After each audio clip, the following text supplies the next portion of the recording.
Hello everyone, welcome back to the channel. So today we're going to talk a bit about basic things I think every graphite artist or artists in general should kind of know.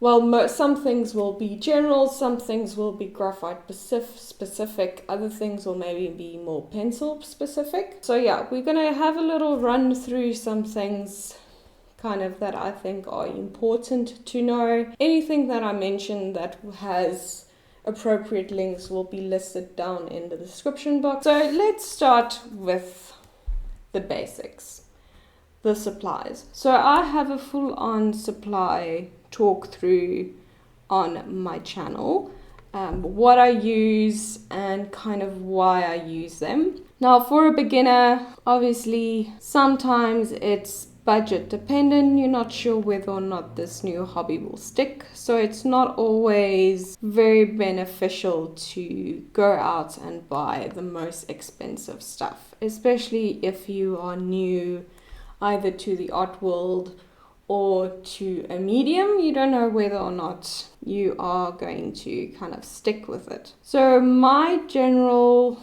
feeling, graphite pencils on the cheaper end of the kind of art supply world. I think the most accessible kind of thing, because pencils you can draw with your own kind of pencils that you have for school or whatever, so you don't need the full-on most expensive supplies. So for me, if you're a beginner, any kind of 12-piece set from brands like Faber-Castell, I use the Cretacolors, the Staedtler, Mars, Lumographs, any 12-piece set should set you up for being able to do anything with graphite. If you just want to sketch, you can maybe just pick up, one or two pencils like an HB, a B, and maybe something darker. Blending stumps definitely is a must. And then if you go into more in depth, then you pick up stuff like your powders, your very small erasers, your battery erasers, your mono erasers. A kneaded eraser is just something that I will buy from the outset along with set of pencils. For me, the most important thing is going to be the paper, and this is unfortunately where I would say you can make or break your own introduction into the medium, is the surface you're working on, especially for graphite pencil. I think even for other pencils like pastels and colored pencils, for me, it will completely depend on the style you're after. If you're going to use something smooth and thin like just normal printing paper, or you get other papers that have a smooth surface, those types of papers won't take layers well. I've even had those that have kind of a velvety texture. If you have a lot of layers and you erase, it will start to pull up and kind of break the surface of the paper. You want kind of a general all-purpose surface to work on. I will go for something that has a grain. If your local art store has sheets of paper, I'd rather buy the sheets of paper. It's a lot cheaper than going out and buying the full book. And then you can also kind of cut it up into smaller little pieces. It's a lot easier because you can feel the paper. You want something thicker with the grain. You don't want those velvety feels. If you're looking just for sketching, any kind of sketchbook would work. Generally, it's not really that big of a deal. Most of your popular brands and well-known brands will have very good sketchbooks, which I even think is a good place to start if you don't want to buy a sheet of paper. Even their basic sketchbooks will work for learning the craft. So that's the supplies out of the way. You don't need the full on buy the whole range from 5H to 9B. You don't need to. The 12-piece sets are more than sufficient. Kneaded eraser, you need a good sharpener, and then obviously the paper will cause you the most frustration if it's not the correct type of paper. Because if the paper is working against you, it's just not going to help. So now you've got your supplies, you've got your paper, you're ready to start. Now, if you're going to do realism like me, or you maybe want to build up your own little world or character, you are going to need some references. And references are kind of probably the biggest pitfall for most new artists, is because they don't understand the etiquette surrounding references and getting references the correct way. So photographers are artists in their own right, so you can't just use their work, you can't just go on Google, type in the Google search bar and say, pick me these photos, I want, say, photos of tigers. Google Images, you pick one, you download one. That's a big no-no. Pinterest, no. Don't go looking for photos on Pinterest or Google or some random Instagram account, Facebook account of the photographer. You don't do that, you never do that. If you want to use a photographer's work that you've seen off of Facebook or Instagram, you can message them, you can email them. If you don't hear anything back, then it's a no. Then you do not use the reference, not even as just a nice to look at. If there's any similarities, it's going to bite you later on. Same goes for using other artists' work, but I'll touch on that a bit later. Best places to find references, there's lots of free reference sites, so you'll get free Facebook groups for references. I'm not going to link those down below, you can search for them yourselves. The things I will link down below is Unsplash, which is where I get most of my references. This is an Unsplash reference, which I found on there. They've got some wonderful free references. You can either do the free thing, or there are some paid photos. You can donate. The same with Pixabay. It's mostly free, but you can donate to the photographers. And then obviously you've got free paid stock sites like iStock, Adobe Stock, there's Getty Images. Photographers that do stock images will allow for you to buy licensing for photos. I generally don't use the Adobe Stock and the iStock. I don't download references often enough to kind of justify the price versus the amount of references I'm going to download or use or choose to use. So you've got those types of sites. Those are the two that I mainly use. There was one that I was part of, Morgfile. I don't know if they're still around. I think they are. And then obviously there's DeviantArt, but you do need to go read the rules of that certain artist. Rules on usage, what type of art forms you can use it for. Generally they say you can do it for any type of art form, but you can't just use the image as is or just manipulate it in some way. So just always check the rules of the artist or the photographer, whether they've got licensing fees,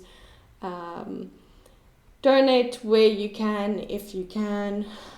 If you want to pay a subscription fee, go for the paid sites. They generally have very good references.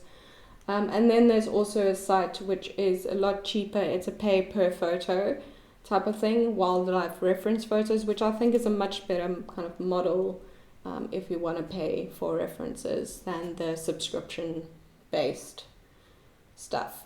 So do your due diligence, see whether or not, if there's no mention of you being able to use an image, then don't use the image. But I'll link all of those down below.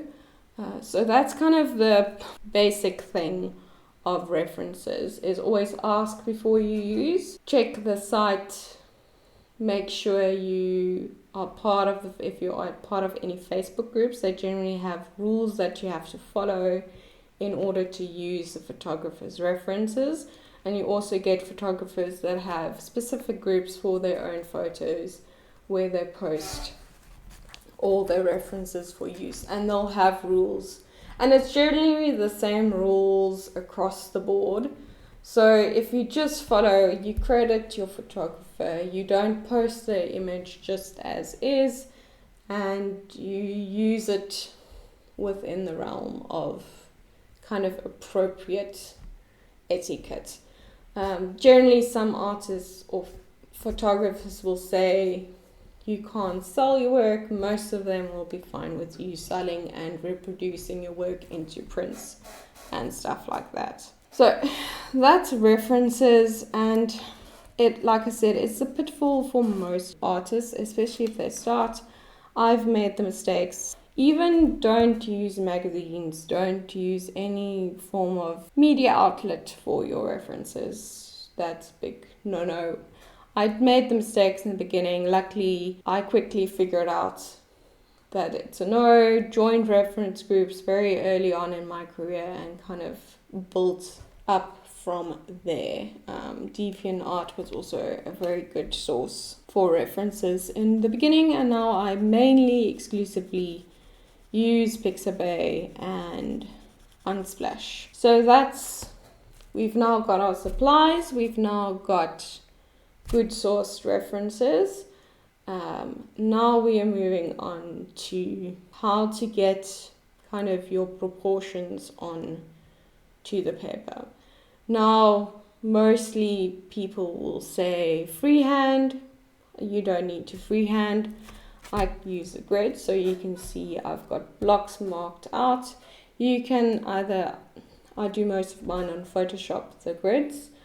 Pick how big I want it, grid it up in 1 centimeter blocks. It's just very tedious, but it's a very good way to freehand with a guide. So freehanding, I think, if you can, then do it. If you don't like it, then you don't have to do it. Tracing, by all means, if you've got a light box, I use either my big screen or laptop screen to trace for smaller stuff.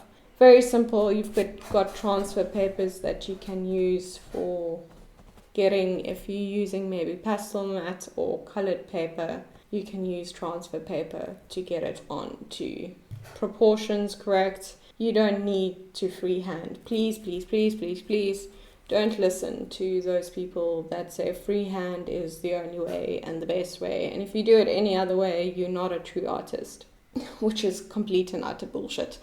But yeah, do whatever is best for you. Do whatever is most comfortable for you. Do whichever method you find is the quickest way for you to get to the actual good part, which is the starting point, which is where you want to start actually shading and, doing the actual drawing bit, which I'm supposed to be drawing, but I'm not.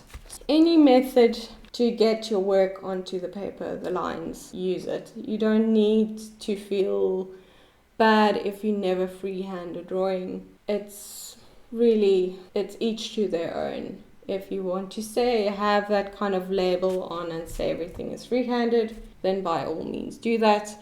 But use tracing paper, use the grid. Do whatever. If you've got a light box or a projector, even better.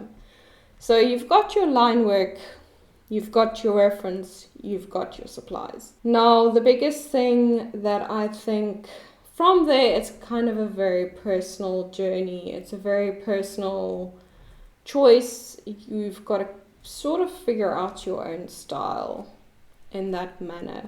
You've maybe perused social media and you've maybe seen styles that you want to replicate. So this is where I'm going to kind of touch on using other people's work.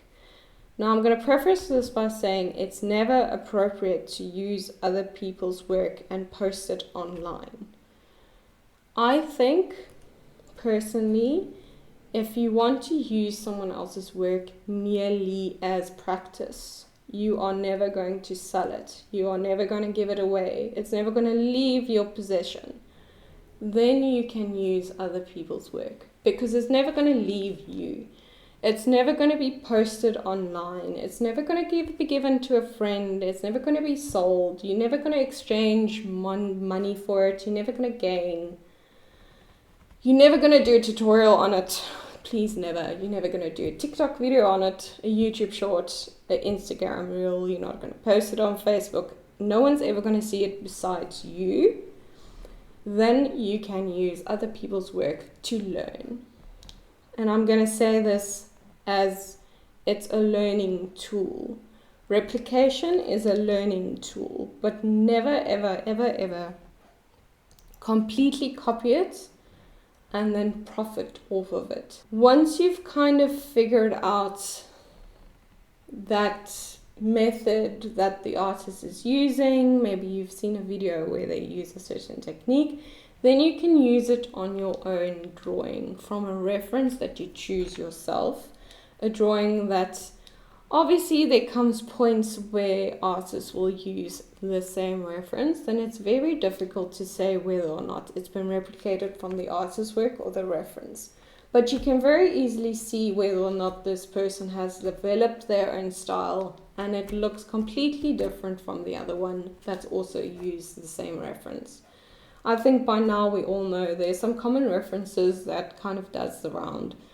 But everyone, well not everyone, but some artists do use. They're very common and it's seen all over. But generally you can see there's a style difference. They do it in their own style.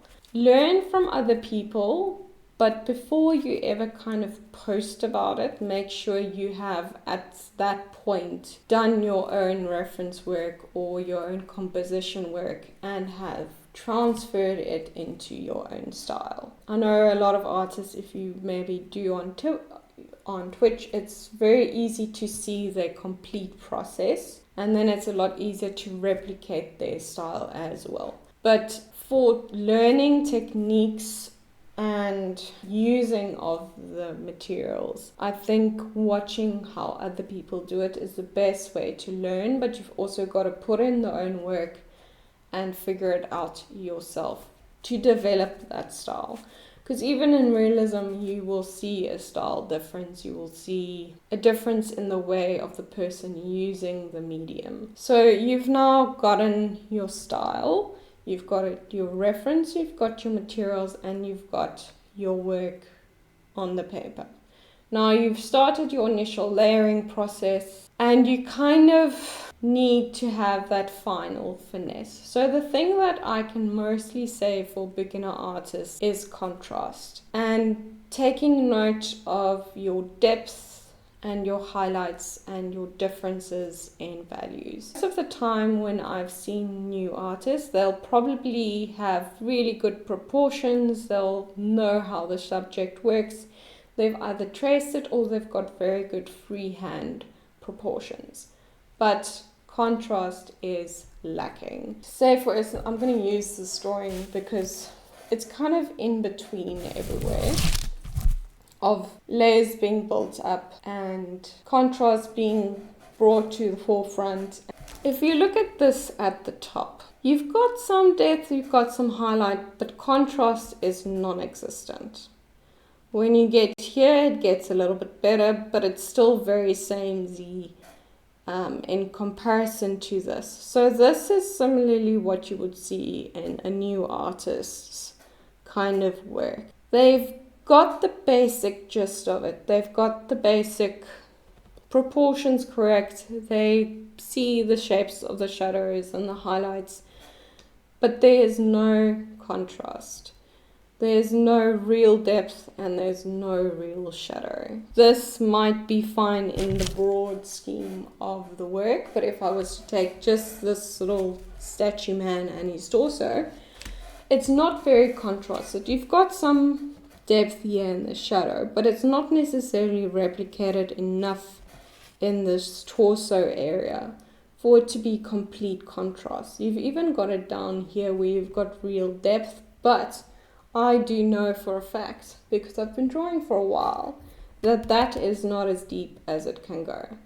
And I think a lot of beginner artists are very afraid for that true depth. That first one or two times they might just do it too black and completely forget that there is some very beautiful values within shadow areas. There's some differences, there's some details, there's some little nuances in those values that are underutilized. So they either then completely overcompensate and make it too dark, and then it's like, oh, there's just this black spot and this white spot and then the stuff in between, but it doesn't flow together. This is where you really need not overexposed references, and you need to work in black and white references. Now, I didn't point this out in the beginning, but if you're going to start with graphite, choose references that are either black and white in grayscale, or color references which you then turn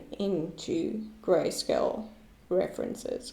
And this will just help you start to notice the values. And really, you know, if you've got the 12-piece set, you've got your 2H and you've got your 8B. In some of them, it's a 9B is your last one. Use the full range. Use your 9B and use your 2H, and then obviously blend it in between. You can't just stop at your 2B and your 3B and think, my contrast is now done. But because it's really not.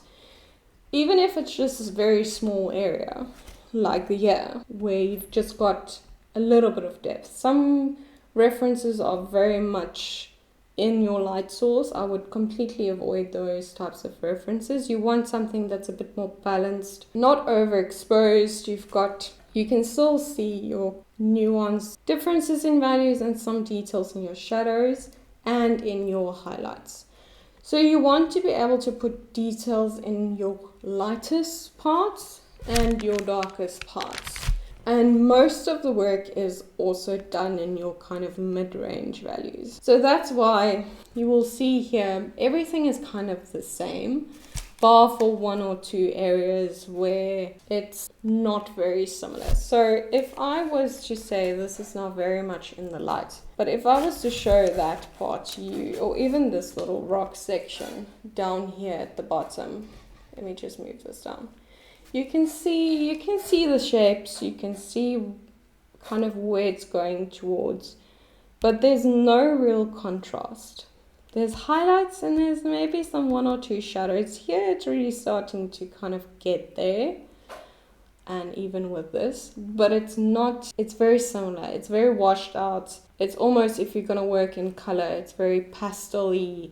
Even colored pencil artists and pastel artists kind of forget about that contrast. Graphite, your kind of wow factor lies in your ability to show the contrast and show your kind of blend between your values, from your depths to your highlights and everything in between, and have that blend. That's why I always say graphite powder is very good, and that's why I also mentioned to have your blending stumps, buy that with your pencils. For the first few years that I did drawing, I didn't use powder, and you get the correct kind of look and feel, but you don't really get that complete blending ability that powder provides you, and also that smooth look that powder provides for you. Everything here has had countless amounts of powder on it. You've got your supplies, your paper,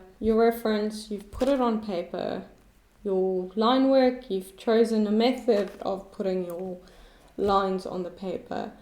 You've now maybe seen how other people develop their style, use the supplies and the materials, and you've now starting to play around with your contrast. Once you've figured out your contrast and you want to do realism work, you need to learn that details can't always be taken at face value. Most of it is just shapes. You need to be able to discern between your shapes, break it down into shapes and values, and nothing more, nothing less. Until you get to those kind of final layers where you say, okay, now we're going to put in a little bit of lines, a little bit of highlights, maybe add in some textural elements, and that's your detail layer. I think too many beginner artists want to do detail first, and then what then? The best example of that is fur. So fur needs depth, it needs substance, it needs stuff underneath the kind of top detail layer to make it look realistic. And with fur, with very much what I see in beginner artists, it's very flat, and also there's no contrast. you get that same kind of look of very monotone, very little difference in your fur, and it doesn't show really the contours of what's underneath and the bone structure. Very much fur is the best kind of example for me as a more animal portrait artist. That's kind of where I started, is you need to first build the values and build the contrast before you even think about its fur. Before you even detail out fur, you obviously build that kind of texture from the start, but it's not something that's really established till those final layers where you start adding more the defining lines and highlights. But before that, it's just building up of values. And it's the same with any other type of detail. You need to build its foundation before you can actually put the detail on top. Otherwise, it's just not going to have that real depth or weight to it. You need to be able to learn to break down your reference, really look at it. It's not just details. It's very much first, how does the contour look? What's the shape? Where's my light source coming from? What's my subtle little differences in values? And that's also something you learn by not rushing through the drawing. Obviously, if you're a beginner artist, you're going to start with kind of smaller drawings, and I would definitely say start with smaller drawings and then work your way up in size. So when I started, it was A5 and A4 exclusively. Did an A3 drawing, thought, wow, okay, damn, this is big. And now this is what, 60 by something, 60 by 40 or 60 by 50. Asked me 3-4 years ago to draw something of this size, I would have said, absolutely not. I can't. It's too much work. I don't know. I wouldn't know what to do, and it wouldn't look as good as it does now, because I had to have learned how to layer for my details and how to build details on a larger area and not get overwhelmed by it. So by doing a smaller drawing, you are forced to kind of edit out your details. You would quickly notice you can't put everything in a small drawing. So you're gonna kind of pick the most important ones, figure that out, and once you've got that, you go bigger. And you say, oh, I've now got so much space for details. And then you're like, oh, now I can put in more, and learn to put in more details and really build it up again. And then you go A3, and this is exponentially more paper for me to put detail on. And then you kind of slowly and surely build that up. Because going from an A5 to A3 immediately, or starting with the A3 immediately, it's very intimidating. And it's very difficult to kind of break it down and not get overwhelmed by the amount of things that you can put in a drawing, especially if you've got a very good reference to work off of. That's why going small, you will be forced to work mainly on your shapes and your values. It will be kind of almost no detail type of business, especially if I worked a lot on full body horse A5 drawings.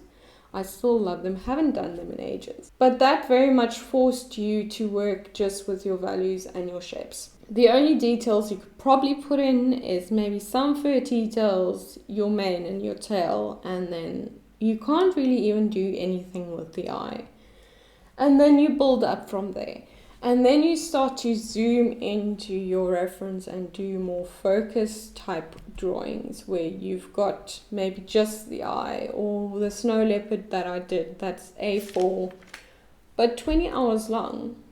I mean, ask me 4 or 5 years ago to work 20 hours on an A4, I wouldn't have been able to do that. I mean, 4 or 5 years ago, I did less than that on an A3. The more you've got to realize, the more work and effort, and over time you'll be able to spend more time on a smaller drawing because you've been able to learn to put that amount of work into a smaller area. It's very easy to get overwhelmed, but once you kind of start to figure out that, I need to learn the basic foundational steps first before I can actually do the kind of realism detail bit. Because the realism doesn't really lie in the details. It comes more from your contrast and your understanding of how the values work, how your object interacts with the light source, how a texture is made up of, you know, those types of little details and things. Because that's really where the strength of your details lies, is in how good you are in building up your foundation. So we've covered basically everything that I think beginner artists should know. With graphite, it's a very simple medium, it's a very accessible medium, it's not that difficult to understand. But in simplicity, there's often kind of this misconception that it's easy. And I think any medium has its easier parts and then its most challenging parts. And I think for graphite, it's getting that blend and that look of realism and textures with only grayscale. Keep it simple, don't overwhelm yourself with going too big too fast. Also, try not to use a too complicated reference. Say for instance you want to do fur, choose short straight fur first, and then you move on to curly fur and longer fur and so forth. If you're going to do fabrics, choose a fabric that's smooth, not something knitted or, you know, overly textured, or maybe a sweater that's got very intricate knitting patterns. You know, keep it simple, keep it small, don't overdo it, and then it's very much a game of patience to figure out where I can build, and then you'll see kind of areas where it's a lot easier for you and some areas where it's a lot harder. So yeah, if you've got any questions, ask them down below, but I think that covers basically the main core of things that I think beginner artists should think of, should be aware of, should take note of. It's very much not in kind of a list order, but there is a list and then some random stuff in between, but obviously I didn't get any work done as per usual. So yeah, I hope you all have a good day, and then I'll see you all for the next one. Cheers!